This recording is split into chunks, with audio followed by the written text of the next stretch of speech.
कोई जानता है, मुझे लगता है इस देश में, कि हम हमारी ऊर्जा जरूरतों के लिए दुनिया के कई देशों पर निर्भर हैं। ये ठीक वैसा ही है जैसे दुनिया के बहुत सारे देश खाद्य पदार्थों के लिए हम पर निर्भर हैं। अभी बम बारूद चारों तरफ मिडिल ईस्ट में गिर रहा है तो उनको सामान कौन भेज रहा, दवाई कौन भेज रहा? भारत भेज रहा है। लेकिन इस तरह की चीजों को भी हमारे आप तक इस तरह से पेश किया जाता है कि अरे देखिए भारत तो बर्बाद हो गया। कहानी यह है दोस्त कि आता ही उस रास्ते से है, वो रास्ता है हमारा। दुनिया के जो जहाज निकल पा रहे हैं वो भी हमारे ही। दर्शकों, प्रधानमंत्री ने हकीकत ही बताई। उन्होंने साफ तौर पर कहा कि देखिए संकट है, इससे हम मना नहीं कर रहे, लेकिन इस संकट के बीच हमारी क्या तैयारी है वो महत्वपूर्ण है। हमारे पास आज अगर 70 दिनों का बफर जोन है, बफर स्टॉक है, तो वो इसी समय के लिए था। आप दुनिया पर एनर्जी के लिए निर्भर हैं। कल को अगर चीजें सामान्य होंगी तो फिर ये स्टॉक और बढ़ाया जाएगा। हाँ, आज ये लोग मोदी को सरेंडर बोलते हैं, नहीं, आज ये कॉम्प्रोमाइज पीएम बोलते हैं, आज ये भारत की अर्थव्यवस्था को डेड बताते हैं, तो ये ऐसे लोग हैं। दोस्तों, सामान्य इंसानी समझ, मानवीय समझ जो है, जिसको सामान्य ज्ञान कह लीजिए या सामान्य मानसिक बुद्धि आपकी हमारी, वो ये बतला देती है कि कोई संकट क्या है, उस संकट से क्या क्या चीजें जुड़ी हुई हैं, एक चीज कितनी चीजों को प्रभावित कर सकती है।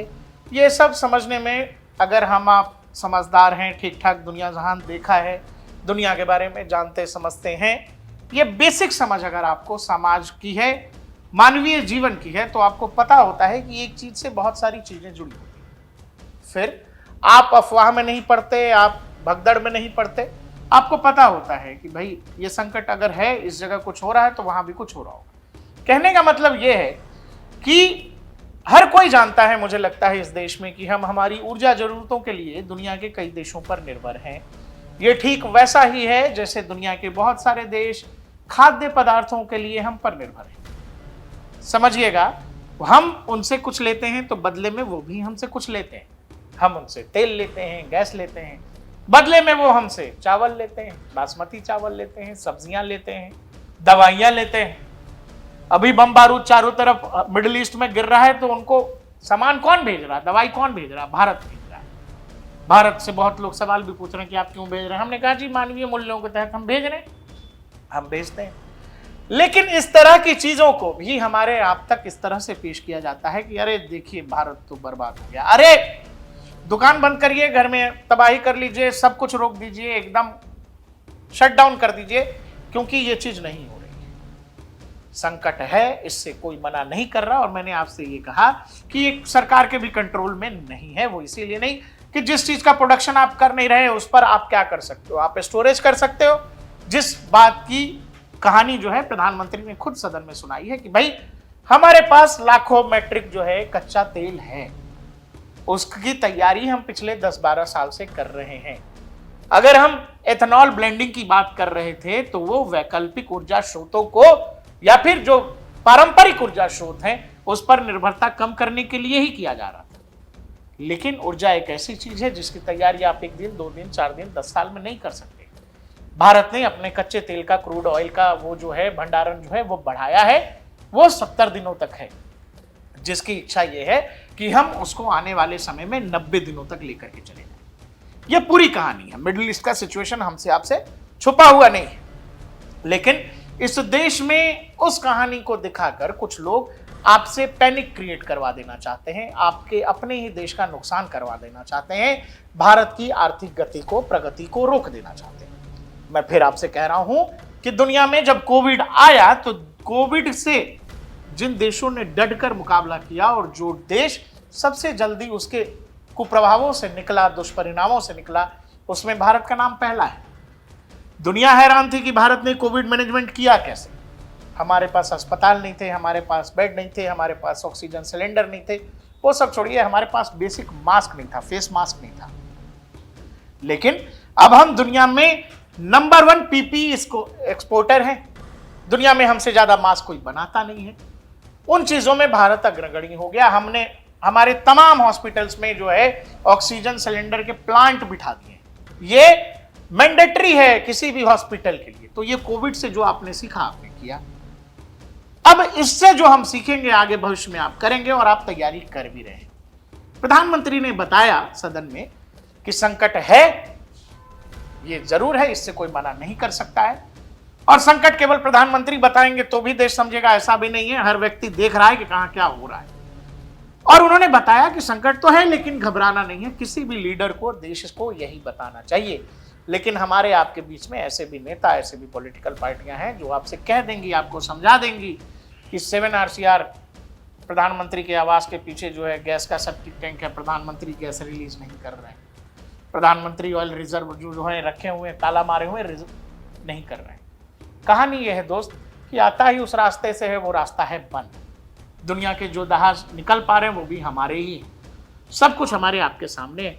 हाँ राहुल जी, हमने तो कोविड भी देखा भाई, कोविड भी झेला है, कोविड से भी निकल गए। कोविड की शुरुआत में भी आपको पता होगा लोग किस तरह से अफवाहबाजी का खेल खेल रहे थे, कालाबाजारी, बेईमानी, सब कुछ चल रहा था।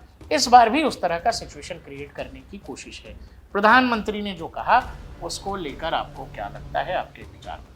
देखिए, प्रधानमंत्री मोदी ने जो कुछ बोला है, ये देश की जनता उम्मीद कर रही थी कि हमारे प्रधानमंत्री भाई वो नहीं कुछ कह रहे हैं, शांत हैं, खामोश हैं, पता नहीं भाई क्या है, कितनी बड़ी दुविधा है, प्रधानमंत्री क्या बोलेंगे और जनता तक क्या मैसेज पहुंचेगा। जनता यही तो उम्मीद कर रही थी कि प्रधानमंत्री कुछ ऐसा बोलेंगे जो हकीकत है उसको बताएंगे। दर्शकों, प्रधानमंत्री ने हकीकत ही बताई। उन्होंने साफ तौर पर कहा कि देखिए संकट है, इससे हम मना नहीं कर रहे, लेकिन इस संकट के बीच हमारी क्या तैयारी है वो महत्वपूर्ण है। जो तैयारी देश के प्रधानमंत्री नरेंद्र मोदी ने बताई दर्शकों कि हमने जो अपना घरेलू प्रोडक्शन है हमने उसको बढ़ा दिया है, हम दूसरे देशों से बात कर रहे हैं। अभी तक जो बातें मंत्री बता रहे थे वो आज प्रधानमंत्री ने बता दिया। लेकिन सवाल बड़ा ये है कि श्री श्री 1008 कहते हैं कुछ लोग उनको, कुछ लोग देश का प्रधानमंत्री बनते हुए देखना चाहते हैं। राहुल गांधी जी वो कह रहे हैं कि जो मोदी जी ने बताया अपर्याप्त था, अस्पष्ट था, प्रधानमंत्री मोदी छुपा रहे हैं, प्रधानमंत्री मोदी सरेंडर हैं, कॉम्प्रोमाइज्ड हैं। इजराइल ने, अमेरिका ने उनको अपने हिसाब से कॉम्प्रोमाइज कर लिया है। तो ये राहुल गांधी की विचारधारा उनकी हो सकती है सोच। एक मिनट हम रोक रहे हैं। तो मतलब राहुल गांधी ये कह रहे हैं कि मान लीजिए दरवाजे पे बारात आई है, हाँ, और 300 लोगों को आना था, आ गए हैं 400 लोग।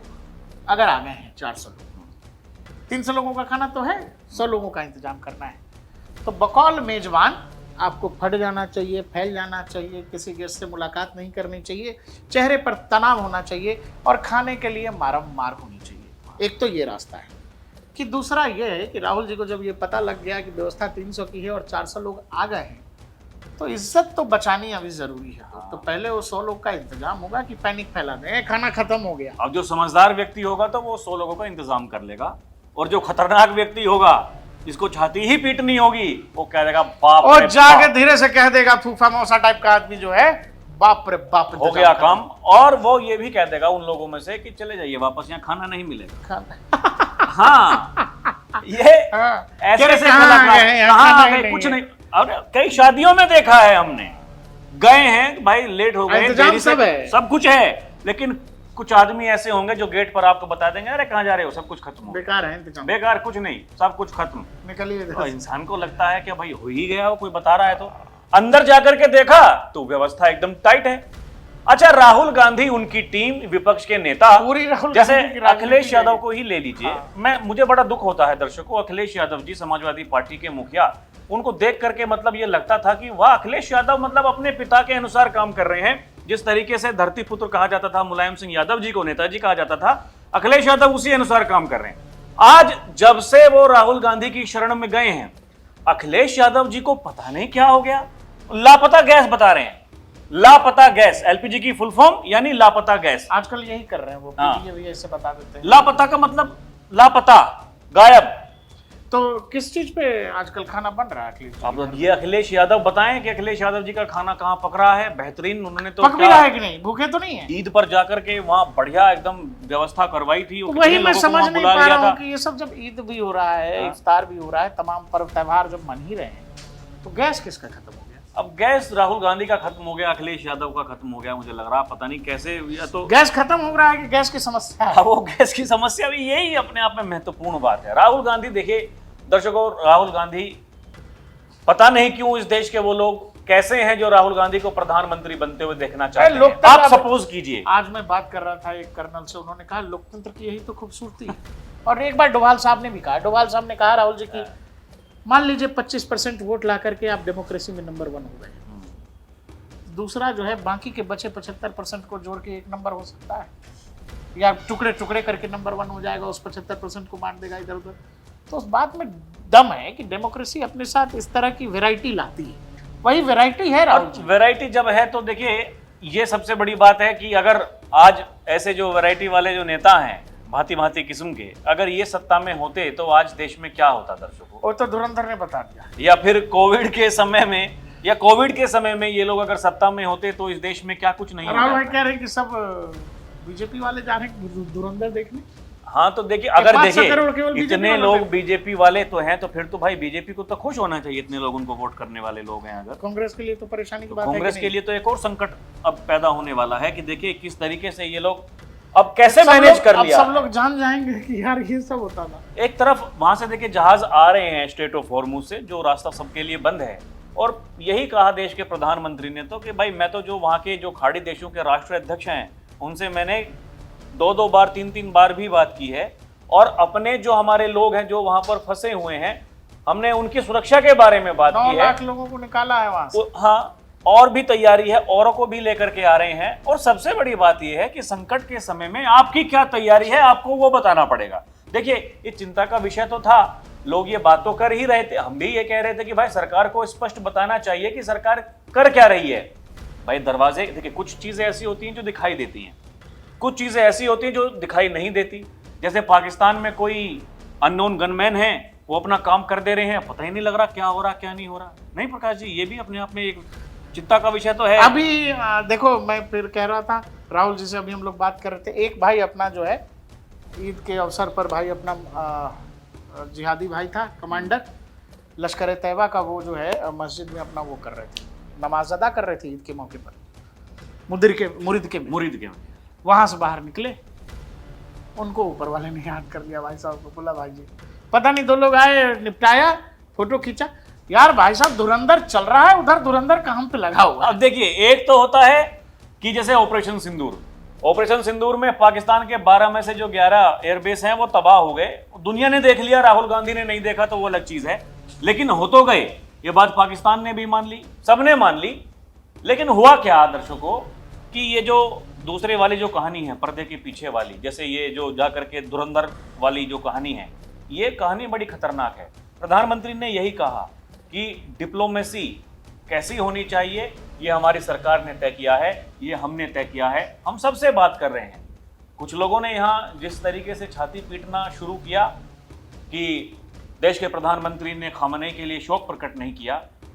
देखिए शोक प्रकट करना अलग चीज है, लेकिन दूसरी तरफ अपने देश के जो लोग हैं उनके बारे में सोचना यह अलग चीज है। वो ईरान के राष्ट्रपति से लगातार बात कर रहे हैं, हमारे प्रधानमंत्री, हमारे विदेश मंत्री वहां के विदेश मंत्री से बात कर रहे हैं। देखिए हमारे लिए महत्वपूर्ण क्या होना चाहिए दर्शकों, और ऐसे समय में वो चाहे हम ईरान से मंगाएं, चाहे हम रूस से मंगाएं, चाहे हम अमेरिका से मंगाएं, हम किसी भी देश से मंगा सकते हैं। क्लास देखो इंडियन डिप्लोमेसी की, जिसको जो समझना समझो। रशियन ऑयल आप ले रहे हो, स्ट्रेट ऑफ हॉर्मुज ईरान खोल रहा है आपके जहाजों के लिए, 2 देशों के जहाज जो निकल रहे हैं वो चीन और भारत है। ये सब के बीच आपको पता है कि कल यूएस ने अपना एक टैंकर भेज दिया भारत को गैस के लिए, वो जा कहीं और रहा था भाई, जा कहीं और रहा था, यूएस ने एक टैंकर हमको भेज दिया। यूएस और रशिया दुश्मन है। यूएस ने हमसे कहा कि आप यूक्रेन वॉर फंड कर रहे हो, रशिया को यूक्रेन वन के खिलाफ पैसा दे रहे हो, दे रहा है तो कुछ तो बात होगी दोस्त, कुछ तो ऐसा सिस्टम बिठाया है भाई ने, कुछ तो है जो नहीं, हमें खुद नहीं समझ में आता है, हम खुद कंफ्यूज हैं कि भाई प्रधानमंत्री मोदी या फिर उनकी टीम ऐसा तो क्या कर रही है, समझ नहीं आ रहा।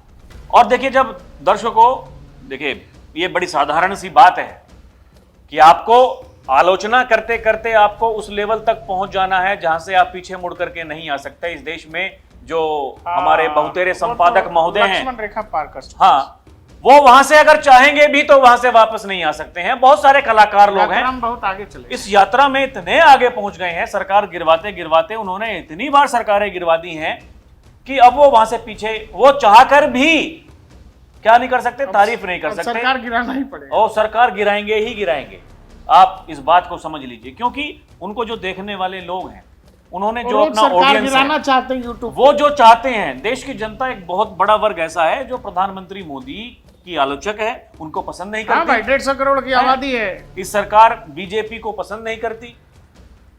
और वो जो दर्शक बन चुके हैं उन लोगों के, क्या है कि जब देखिए हम लोग जो आपको बता रहे हैं दर्शकों, या फिर और जो हमारे जैसे राष्ट्रवादी लोग होंगे जो राष्ट्र के हित की बात करते होंगे, वो जो बता रहे होंगे तो वो लगेगा कि अरे ये तो गोदी मीडिया, ये तो सरकार की चाटुकारिता कर रहे हैं, कुछ नहीं।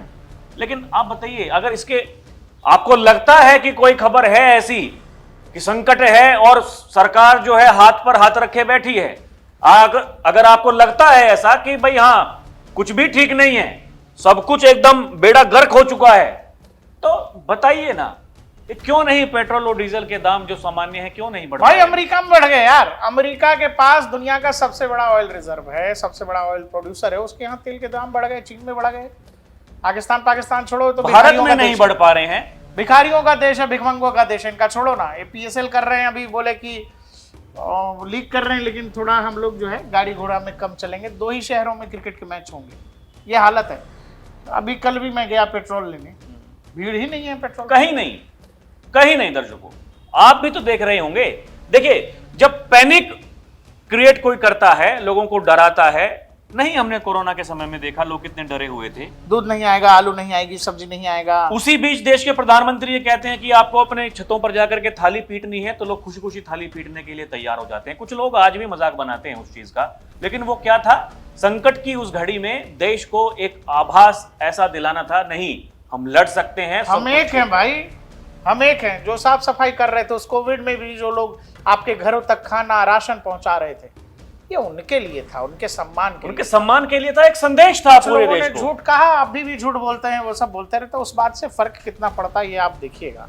दूसरा क्या है कि दुनिया में जब भी कहीं, आज दुनिया जुड़ी हुई है एक दूसरे से, कहीं कुछ होगा तो उसका प्रभाव पड़ेगा। जब जैसा उन्होंने बुलाया कि बारात में खाना अगर 300 लोगों का है तो क्या हल्ला मचा दें बारात में कि इंतजाम करें, या फिर अगर उतना ही खाना है और नहीं बन सकता है तो क्या उसी में मैनेज किया जा सकता है कि नहीं किया जा सकता है?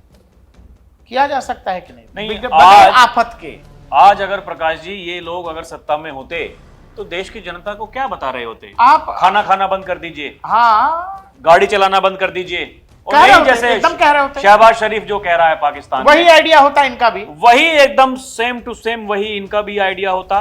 लेकिन आज क्या है, आज दूसरी तरह से सोचा जा रहा है। आज ये तय किया जा रहा है कि हमें कैसे आगे बढ़ना है संकट के इस समय में। देखिए, हमें ये पता तो होना चाहिए कि संकट है। आप जब तैयारी बड़ी करते हैं तो फिर बड़े से बड़े, हमारे पास आज अगर 70 दिनों का बफर जोन है, बफर स्टॉक है, तो वो इसी समय के लिए था।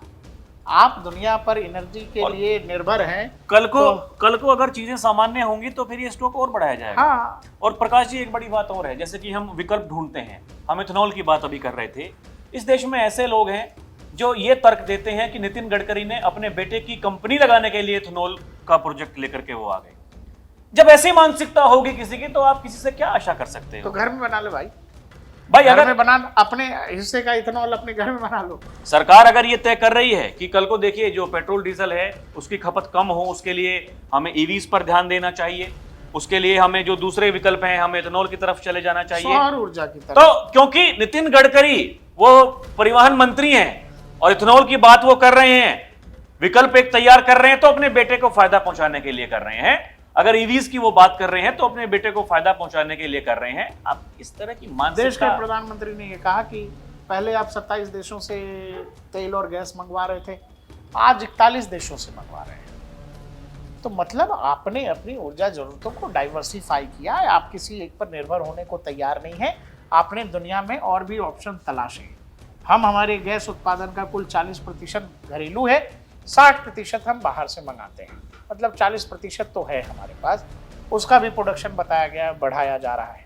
सरकार का तो यही काम है ना दोस्त, सरकार का यही काम है ना कि जब आफत भी आ जाए, युद्ध के माहौल से बड़ा क्या होता है, युद्ध में भी आपको कैसे रखना है, देश कैसे रहना चाहिए, ये सरकार का काम है कि आपके नागरिकों को सुरक्षा का भाव जो है वो जाना नहीं चाहिए, सरकार पर यकीन कम नहीं होना चाहिए। वो सरकार बतला रही है और तैयारी कर रही है, और तैयारी लंबे समय की है, वो पहले से करते आ रहे हैं। इस आफत में आपको आपके हाल पर नहीं छोड़ दिया गया है।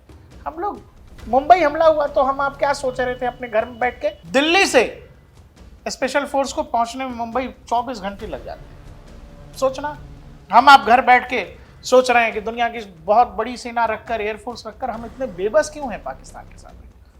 जब लीडरशिप लुंज पुंज होती है ना, जिसमें डिसीजन मेकिंग कोई क्षमता नहीं होती समझने की शक्ति नहीं, कोई इच्छा शक्ति नहीं। मतलब क्या करना चाहते थे उस समय के गृह मंत्री आज ये बताते हैं, जी हम तो बदला लेना चाहते थे, लेकिन क्या था कि हमारे ऊपर अमेरिका का दबाव था।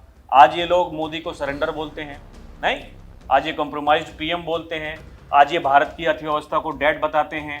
तो ये ऐसे लोग हैं। वही मैंने कहा कि आप ये मान करके चलिए दर्शकों कि आज अगर श्री 1008 राहुल गांधी जी वो प्रधानमंत्री होते देश के, तो वो देश को क्या बता रहे होते, आगे क्या वो कह रहे होते कि हमें क्या निर्णय लेने हैं, क्या समझ है? आप मुझे एक बात बताइए, अभी तो वो विपक्ष में है और लंबे समय तक तैयारी, मुझे लग रहा है जैसी हरकतें हैं, आज जहां सरकार में है वहां क्या कर लिए? हाँ, आपने बिल्कुल ठीक कहा, यही कहने वाला था। उदाहरण दे दो ना, देश को बता दो कि कर्नाटक में हमने क्या किया, हिमाचल में हमने क्या किया, बताओ देश को। हिमाचल की खबर अब ले लीजिए।